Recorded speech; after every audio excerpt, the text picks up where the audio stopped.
Welcome back. It is Friday, August 9th, and the MLB. Our four best bets are on the way. It is Austin, joined by Logan. Let's dive into a recap of yesterday, a 1 and 2 day.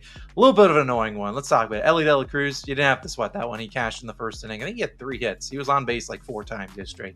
Big game for him. Our other 2 ones, a little unlucky. Angels, Yankees under 9. I mean, the Angels score 6 runs, really blew it open in the top of the 5th. They had Nestor Cortez pitching in a monsoon, and he gives up 6 runs, all 6 with 2 outs. It's just painful there. If he gets out of there, we probably cash the under. Parlay of the day, Phillies could not score through the first 5. I mean, they had so many chances. I think I counted 7 hits, 1 walk. They even had a ball go off the yellow line at the top of the wall, leadoff double, could not score. Parlay day's bouncing back today. 1 and 2 day. I'm not going to worry about it. I feel like you could argue it could have gone 3-0. Just a little unlucky, and that's going to happen. Baseball's a high variance sport. We're diving in. We got 4 picks today. Really like the card we got cooked up for y'all, and we're going to dive right into it. The breakdown was posted right before this video, so definitely go check that out. Logan and I will be at a golf tournament this weekend, but we'll still be pumping out the MLB best bets. So if you're at the Wyndham Championship, hey, come say hello to us, but we'll be out there having some fun. And if you have not signed up for Underdog Fantasy, they're the ones flying us out to that tournament for a little meetup. You can definitely sign up, and they'll give you a Shohei Ohtani free square for him to record a plate appearance, which is as free as it gets. He will get a plate appearance. So sign up, you get a match in your first deposit up to $250 using code COS or the link in the description. Go show it some love. Let's dive into the picks today. We got 4 of them, and it's going to start with our parlay of the day. Now people were complaining, I saw in the comment yesterday, that why don't we post it in the video? Well, because we don't have what it's going to be. We always write it up after this video drops because the editors for Odds Checker don't get live until around 9 a.m. or 10 a.m. Eastern time. So we normally wait a little bit and kind of look at some different lines that are moving throughout the morning, but it will be live on Odds Checker around 9:30 a.m. Eastern time. So go check it out. Trying to bounce back after yesterday's brutal loser. Today's going to be a winner. So go tap into it. Linked in description and pinned comment. I'm going to dive into my first pick, then we'll throw it to Logan. My first pick is going to be an over, and it's going to go down to Miami, where we get the Padres taking on the Marlins. I really like the over in this game at over 8, which is currently about minus 118 on FanDuel. One of the only books that an 8 line. 8.5 is totally fine. I really think there could be 10 plus runs in this game. And I'll talk about why. Like I said, I expect 8.5 is going to be fine. I think that's where it closes. Now, we'll start with Martin Perez. We'll start for the Padres. His first start with the Padres was pretty good. Obviously, got traded there from the Pirates. He was pitched pretty well. 6 innings pitched, 1 earned run, had 7 strikeouts. However, I put an asterisk on that because he faced a team actually what the Little League World Series is going on right now. He actually pitched in the Little League World Series, or at least he pitched against the Rockies, who feel like a Little League team right now against lefties. That team cannot hit any lefties. It could be me up there, and I'm a righty throwing left, and I don't think they could hit it. And also, Perez, he's been bad on the road. All of his last few starts have been at home. This season, a 6.44 ERA on the road. His last 3 road starts, 9, 6, and 5 earned runs. Now, obviously, sure, he faced, I think, the Brewers in there twice. I want to say the Orioles in there. I think they were the other one. But sure, he pitched against some good teams. But the Marlins, well, you could say, hey, they're terrible. Been actually pretty good against lefties. Since August started, they faced 3 lefties. Max Fried, they got 5 earned runs on him. Nick Lodolo had their number. They had some hard contact in it against him. Just couldn't get the fall. Still got 2 earned runs on him in 6 innings. And then Andrew Abbott, we know because we took the under in Andrew Abbott's start, they put up 6 on him. And in fact, they've scored 2+ earned runs, I believe, against 8 straight lefty starters. Don't quote me on that, but I believe 8 straight. So they've been putting up some runs on lefties, and Perez is a guy that struggled on the road. And you look at his underlying metrics: 5th percentile expected batting average, 6th in expected ERA, 9th in whiff rate, 15th in K percentage, 16th in hard hit percentage. So this is a guy not getting a lot of whiffs, which sometimes can be the Marlins' kryptonite, and giving up a lot of hard contact. I think the Marlins put up some runs here today. On the flip side, we got Edward Cabrera starting for the Marlins. He's actually coming off his best start of the year. 5 innings pitched, 0 earned runs to the Braves. But on the season, you're looking at a 6 ERA and a 1.5 whip. Prior to that start against the Braves, a team that has been just terrible, you look at his other starts: 2, 3, 2, 7, 2, 4, 4, 6, 4 runs allowed. So this is a guy giving up nearly 2 or 3, maybe even more per start, depending on who he's pitching against. The only thing that's really good about Cabrera, he has the strikeout pitches. And sometimes that's great, especially against teams that strike out. He's 93rd percentile in whiff percentage and 90th in K percentage. Sure, that looks great, but now this is not a great matchup for strikeouts. Last 2 weeks, Padres, 3rd lowest K percentage to right-handed pitchers. And during that time span, 3rd in batting average, 6th in OPS and WRC plus versus righties. Also, they're getting the timely hits, 323 batting average, 4th best in the majors with runners in scoring position. You would know all those stats if you looked at the breakdown, which we do post right before this video. They've just been really good. And when Cabrera's not getting the Ks, 6th percentile walk percentage, second in barrel percentage, and third in hard hit percentage. So if he's not getting the strikeouts, he's getting into trouble. I think we see runs on Perez. I think we see runs on Cabrera.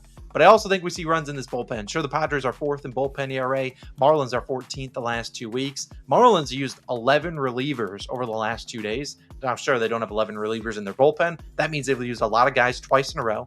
And the Padres bullpen, while it looks solid on paper, they have some guys in there that'll give up some runs. And they also have a lot of former Marlins relievers too. And they used a lot of bullpen guys prior to having the day off yesterday. So like I said, I think there's a lot of different ways we can get some runs here today. I think both teams can put up some runs. So give me the Padres Marlins. Give me the over 8 as my game pick of the day. But I'm throwing it to Logan. He's got a late night pick for y'all. Logan, where are you headed? Yep. My voice is still really bad. So sorry if you're listening to this and you're like, oh, Logan, I can't listen to you right now. I get it. But if you want to listen to my analysis, I'm taking the Mariners on the money line, minus 116 odds on FanDuel is your best value. Oh, gosh, my voice.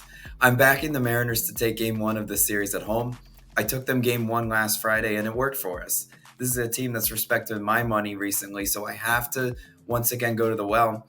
And who's starting today for them? It's Bryce Miller. The Mariners have won 4 of the last 5 Bryce Miller starts. Does he pitch well in all of them? Does he go no-hitter? No, he doesn't, but they always give him run support. And that's what I'm banking on today. Bryce Miller starts for the Mariners, 3.62 ERA and a 1.05 whip. In his last start, you generally want to take him at home, and that's where we took him last time. He has a 2.27 ERA at home and a 191 batting average allowed at home versus a 5.37 ERA and a 254 batting average allowed on the road. So you look at that ERA difference, that's a pretty big difference, and that's why I want to take him at home, because on the road, he's just a different pitcher. Some of these pitchers have crazy home road splits. He's one of them. Mets offense coming off a series in Coors to now one of the more pitcher-friendly ballparks. So you put up 9 runs yesterday, and their only really dominant win in that series was against the lefty Gomber yesterday. They put up 9 runs against him. Congrats. Now your reward is you get to come to one of the most pitcher-friendly ballparks. You get to face a pretty decent starting pitcher. I think this is going to be a letdown spot for the Mets. In the last 14 days versus righties, the Mets 14th in batting average, 20th in OPS, 17th in WRC+, about middle of the pack versus righties. So I'm not really all that scared against the Mets, against Bryce Miller today. I think Bryce Miller goes out and has a pretty solid start in this one. And then on the other side, I told you Bryce Miller normally gets run support in his starts. It's going to have to come against Jose Quintana starting for the Mets, 3.95 ERA and a 1.27 whip for Quintana. He's been worse on the road, 3.38 ERA at home versus a 4.58 ERA on the road. Last 14 days versus lefties, Mariners, 25th in batting average, 25th in OPS, and 24th in WRC+. So you look at those numbers and you're like, can we really trust them to be able to hit the lefty today? But I think you can, because if you look at the recent lefties they faced, they got to Crochet and they got to James Paxton. They just couldn't get to Skubal. Now, Skubal's been pitching out of his mind this year. Quintana is somewhere I would classify in between a Paxton and a Crochet. He's not as good as Crochet, but he's not as bad as Paxton. So he's like somewhere in the middle there. They got to starters like that. He's definitely not Skubal. So I definitely think they can get to Quintana today. The key to this one, and I've always said it, if you ever watch a Mariners game, I sit up there praying. I'm like, please be patient today. Because if they're patient at the plate, Quintana will walk them. He's got 4 and 5 walks in 2 of his last 3 starts. If you're patient and you put the bat on your shoulder, do not swing at pitches in the dirt, pitches way outside of the zone, you'll have base runners. And if you have base runner opportunities, I really do like the offense today. If we go to the bullpens, last 14 days, Mets 7th in bullpen ERA, Mariners 17th in bullpen ERA. So a slight advantage there for the Mets. But the bullpen got a good rest yesterday. Why? Because Brian Wu did go pretty deep into that game. I think the bullpen will be good to go today for the Mariners. I think the bats really do show up. I think Bryce Miller goes out and shoves. Give me the Mariners on the money line, and my voice is just absolutely given out, but I really do like them. I'm pushing through, and the Mariners are respecting our money today. But Austin, you got another pick. It's player prop. Where are you going for it? Yeah, let's dive into it. That was a lot of grit from Logan. Give him a round of applause. We need that. We need a Mariners money line victory tonight. We're going to wrap up the video. We're going to talk about a player prop that I really like, and we're going to hits, runs, and RBIs market. Now, I can't guarantee that this one will be as sweat-free as yesterday with Ellie De La Cruz, who I actually don't mind today. Facing another guy in Aaron Zavala who throws a lot of cutters. However, today I'm going to the pass squatch. Vinny Pasquantino. I'm taking his over 1.5 hits, runs, and RBIs, minus 130 on Bet365. Like, I'd take it up to minus 150. You can take him to record a hit in a parlay. I honestly don't mind it maybe for an RBI, or maybe I don't really know if I'd count on Vinny to score a run, but if he wants to, hey, go for it, man. I'm not going to limit you today. Vinny, if you haven't really been tapped in, he is a Kansas City Royal. And on the season, the pass watch has been pretty good. 270 batting average, 17 homers, 84 RBIs. Now, I forgot to put in his stats. He's actually been one of the best hitters with runners in scoring position. If I still have his stats up here, actually on my left of my screen, runners in scoring position this year, Vinny is batting 372. And with 2 outs, 372 as well. So a guy, when guys get on base in front of him, in scoring position, he's getting those timely hits. And we think about guys that are batting in front of him, probably Michael Massey today, and probably Bobby Witt Jr.